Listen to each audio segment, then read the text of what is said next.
नाजिया हसन का जन्म 1965 में हुआ। वो एक मशहूर पाकिस्तानी पॉप सिंगर थी और यही नहीं, वो इसके साथ साथ वकील और समाजी कारकुन भी थी। उनका शुमार दुनिया के टॉप गुलकारों में किया जाता है।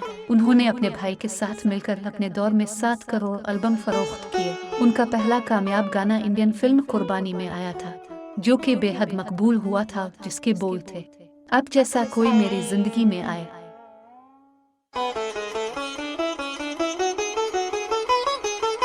उन्होंने 1981 में 15 साल की उम्र में बेहतरीन खातून प्लेबैक सिंगर का फिल्म फेयर अवार्ड जीता।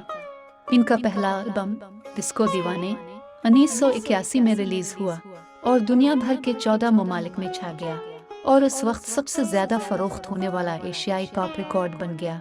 एल्बम में अंग्रेजी ज़बान का सिंगल ड्रीमर दीवाने शामिल था, जिसकी वजह से वो बरतानवी चार्ट में जगह बनाने वाली पहली पाकिस्तानी गुलकारा बन गई। उन्होंने 1982 में बूम बूम एल्बम्स के साथ फॉलो किया, 1984 में यंग तरंग और 1987 में हार्टलाइन के साउंड ट्रैक के तौर पर इस्तेमाल किया गया। इसका आखिरी एल्बम कैमरे में 1992 मुनशियात के खिलाफ मुहिम का हिस्सा था। अपने भाई के साथ वो कई टेलीविजन प्रोग्रामों में भी नजर आए। 1988 में वो सन सन में मौसीकी के उस्ताद सोहेल राना के साथ नजर आए। उन्होंने शोएब मंसूर के तैयार करदा पहले pop music stage show music नवासी की मेज़बानी भी की। इसकी कामयाबी ने पाकिस्तानी पॉप म्यूजिक सीन की तश्कील में कलीदी किरदार अदा किया। 15 सालों पर मुहित अपने गाने के करियर के दौरान हसन पाकिस्तान की मकबूल तरीन शख्सियात में से एक बन गए। वो पाकिस्तान के civilian award pride of performance की वसूल कुनिंदा थी।